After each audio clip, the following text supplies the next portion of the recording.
Então, uma boa noite para todos nós. Me parece que a Cleci tinha previsto e estava sabendo do que seria o tema a ser tratado hoje, porque a prece que ela fez é bastante pertinente para essa nossa colocação de hoje, para essa nossa exposição de hoje. Então, o nosso tema é libertação, e eu encontrei em um livro que eu estou lendo, que fala sobre a vida dos profetas, com o convívio nas comunidades onde eles estavam e também no convívio com o nosso grande mestre Jesus. O livro chama-se Ave Luz e é de João Nunes Maia, psicografado pelo Espírito Shaolin. Então, nós vamos falar sobre libertação. E para iniciar, nós vamos falar uma historinha sobre João, o Evangelista. João Evangelista e o seu irmão Tiago, eles eram encarregados de disseminar a boa nova do reino de Deus. Deixaram marcas do Cristo e plantaram as sementes da esperança no coração de todos por onde eles passavam. Eram filhos de pescadores, como muitos dos apóstolos que seguiam Jesus.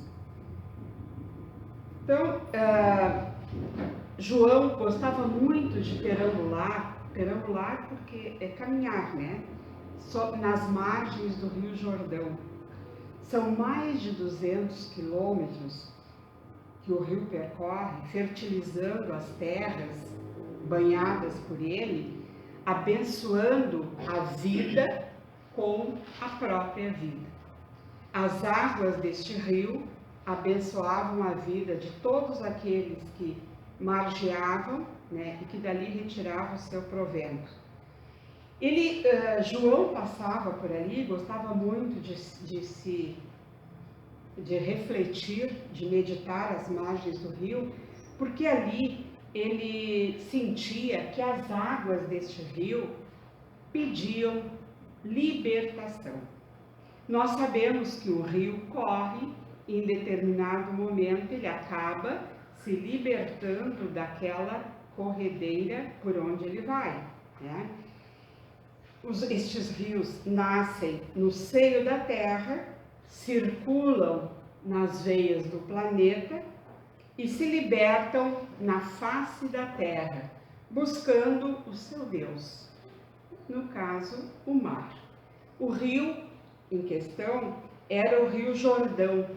Este rio corre de norte para o sul e é um rio que tem uma característica bem interessante. Ele é um rio que corre em terras mais baixas que o mar Mediterrâneo. E ele vai desaguar no Mar Morto, que é também o mar mais baixo do continente.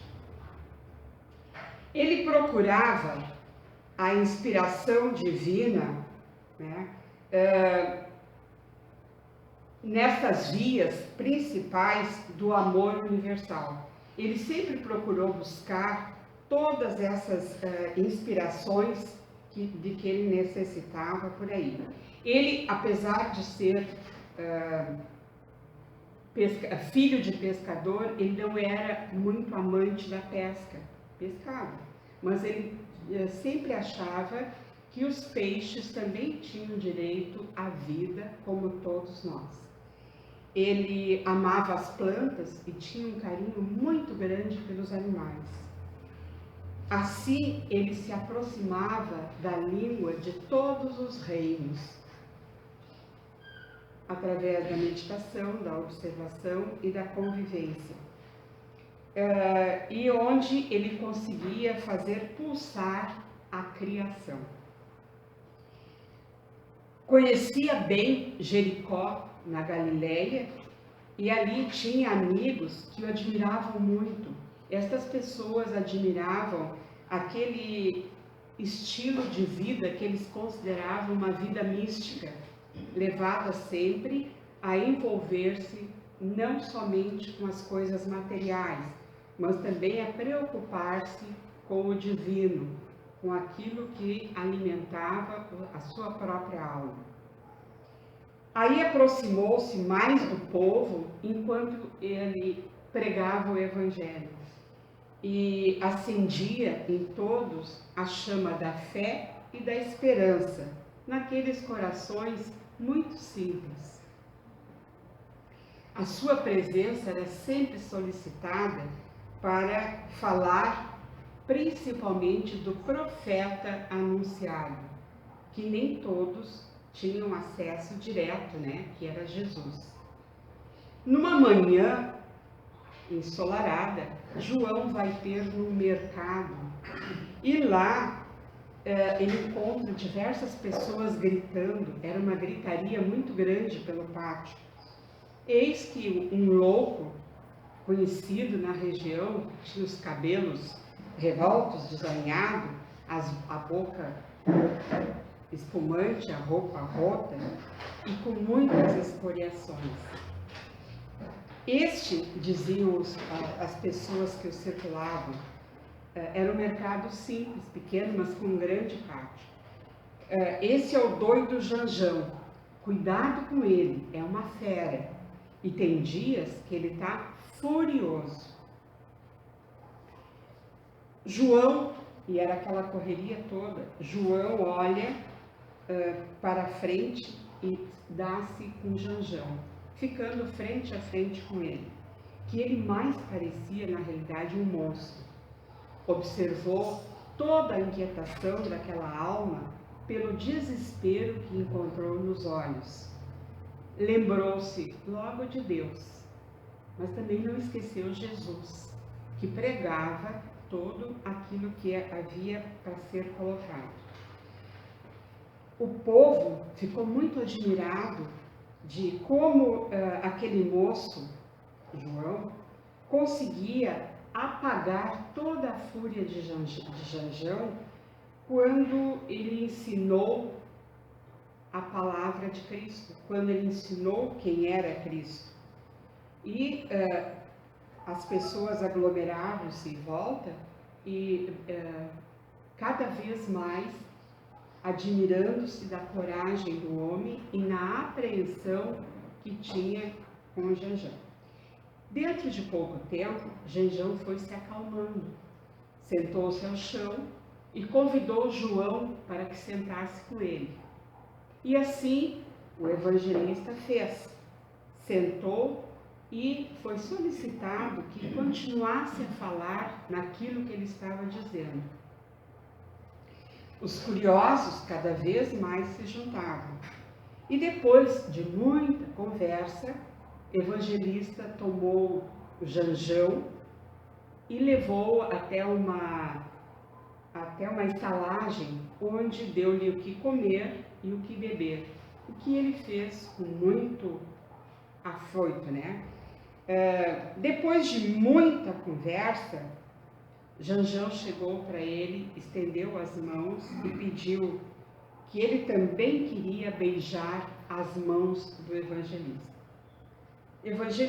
João Evangelista, retraiu-se e falou para ele: eu também sou homem, deixa para quando encontrares o mestre, ele merece a tua referência.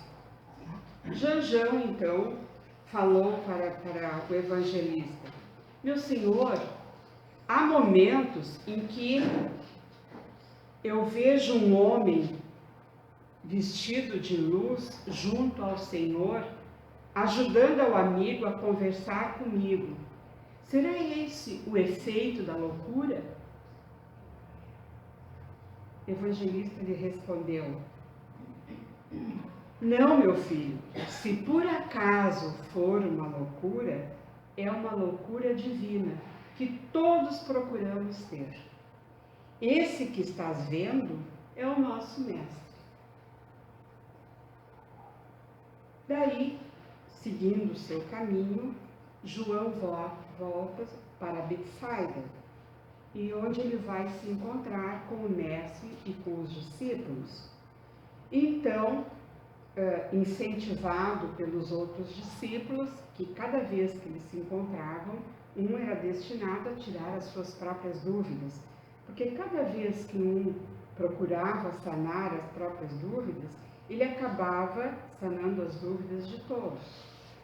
Então, João Evangelista inquiriu ao mestre, perguntando: Mestre, ficaria muito contente se nos dissesseis acerca da libertação, a libertação de uma alma, a libertação de um povo e a libertação da humanidade.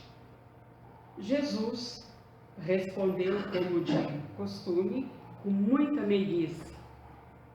Falou: a libertação da humanidade depende muito da libertação individual. E por isso que eu falei que a prece que a Cleci colocou antes citava isso. Por enquanto, nós vivemos apenas nos ensaios, e nestes ficaremos por milênios, para aprendermos a verdadeira libertação. Então, ele não falou em dias, né, em anos, em décadas, não, ele falou em milênios, que nós precisamos para aprender o que é a verdadeira libertação. Já se passaram 2 milênios. Né? Só aqueles que começam a amar a verdade pelo sangue, por fazer parte da comunidade que nos pertence por nascimento. A liberdade pode custar muitas lutas, muitas mortes, muitos estragos que não nos deixam com a consciência tranquila. Enquanto não repararmos a covardia, a vingança e o ódio a que demos vazão. Quando nós saímos dessas situações de ódio, de loucura, de guerras, quando nós saímos vitoriosos, nós somos levados a nos tornar escravos pelo constrangimento de fazer mal a criaturas que muitas vezes nunca desejaram brigar. Normalmente são as que mais padecem, né, dessa situação. A libertação ser-te-á dada muito mais e muitas vezes pela vigilância do tempo. Conhecerás a verdade e ela o tornará livre. Mas não é aquela verdade que se torna uma informação. Porque nós conhecemos muitas verdades que são informações que nós recebemos, né? Mas nós temos que adquirir, nós temos que assimilar deste conhecimento tudo que possa nos favorecer o combate destas imperfeições. E aí sim, nós podemos dizer que nós conhecemos a verdade e que ela está nos libertando.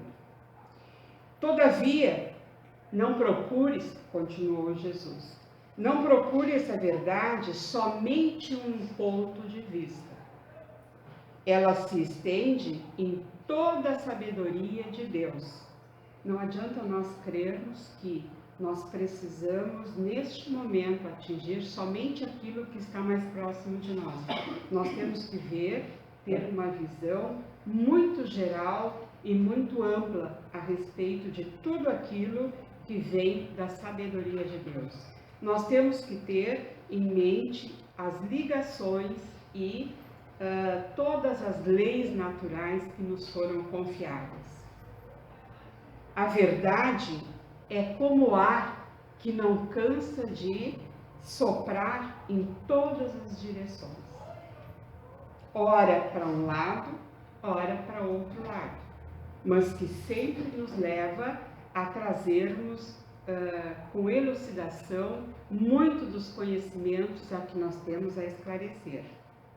E Jesus continua: os homens da lei propõem a libertação pelas vias largas e pelos métodos selvagens.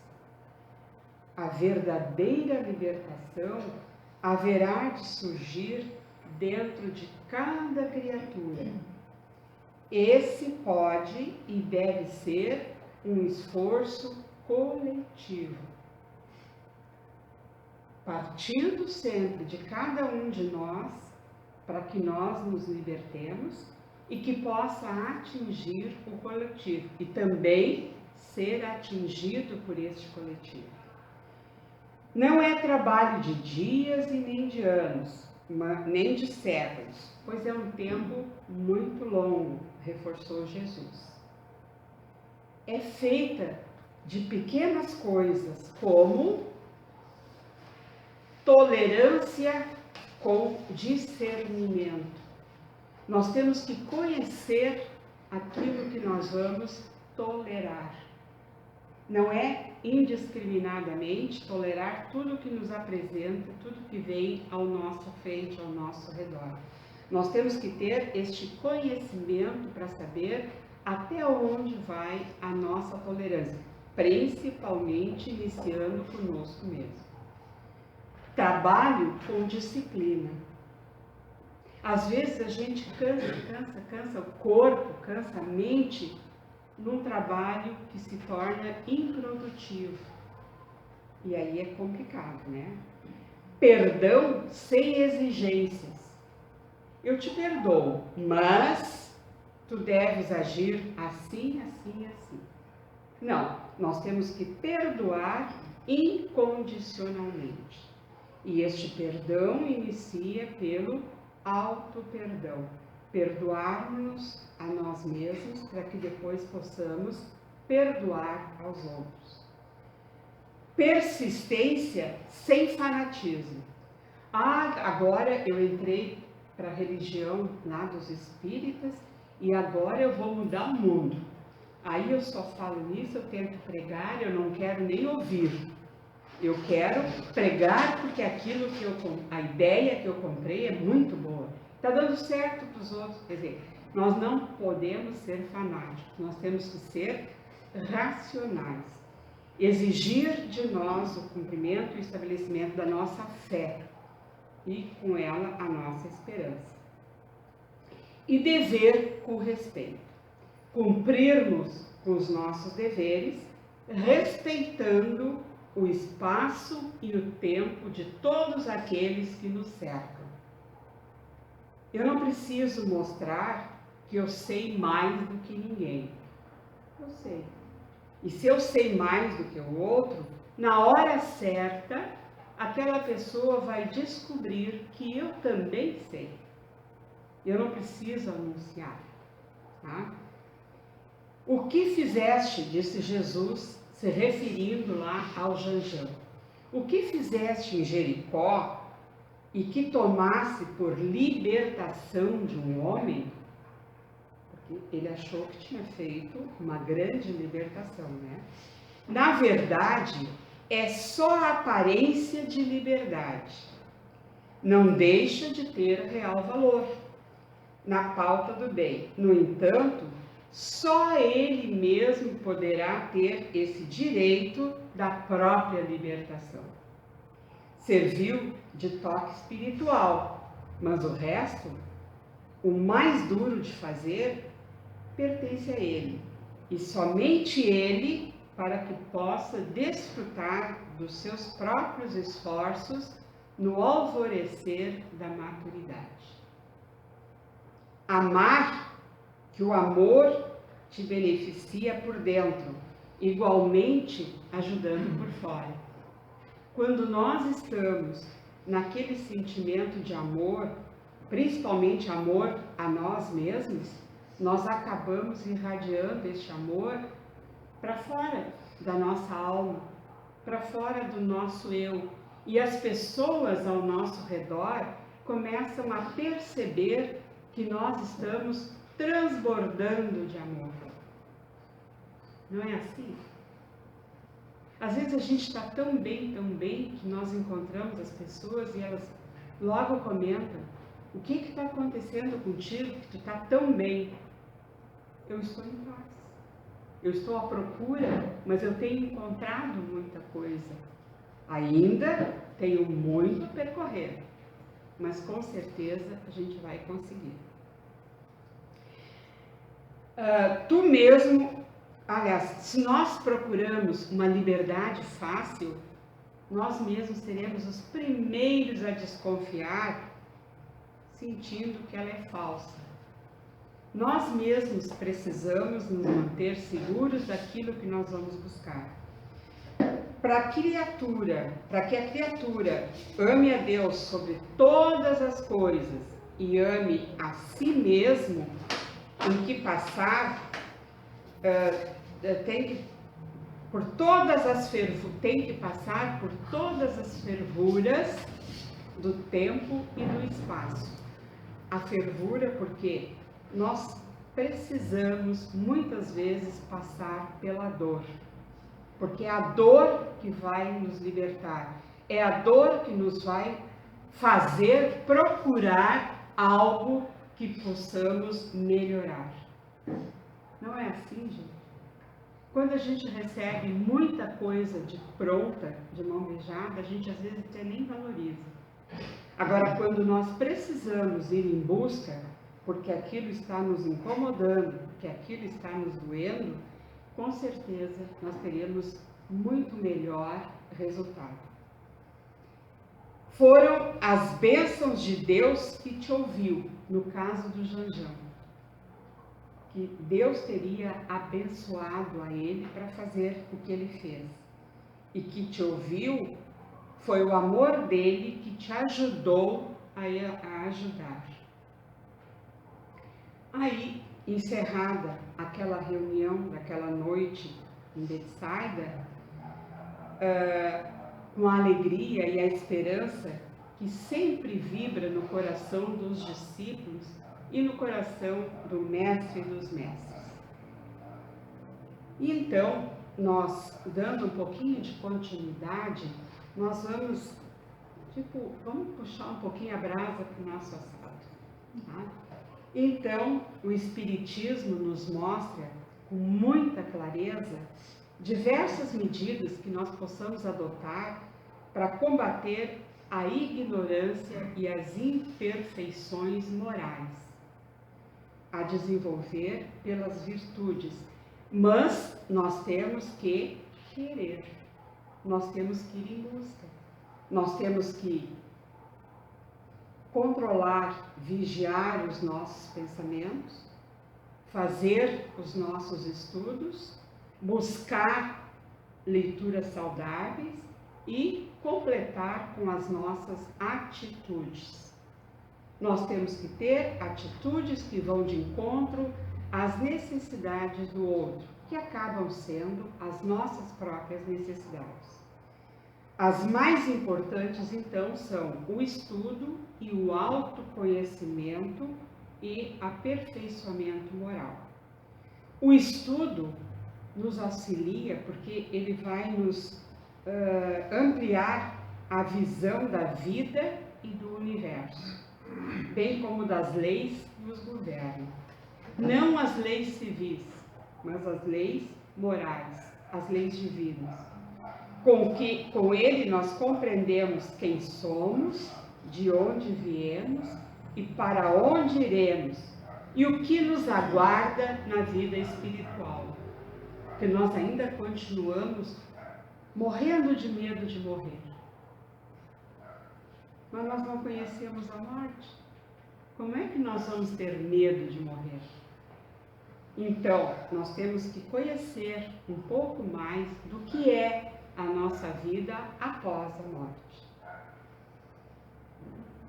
Todavia, só o conhecimento não é suficiente.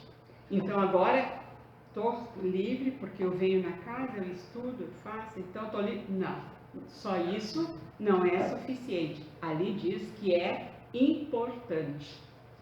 Com o conhecimento de nós mesmos, a oportunidade que nós temos para compreender a extensão da nossa ignorância, os conhecimentos que nós já adquirimos, nossos limites, assim como os nossos defeitos e as nossas qualidades.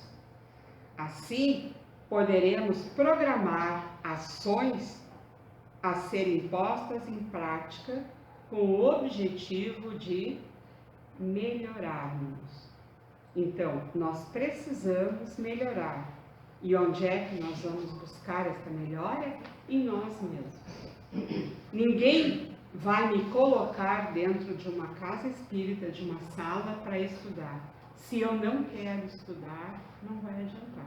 Se eu entender que a minha necessidade é essa, para que eu possa compreender muitas das atitudes que acontecem, eu vou estudar.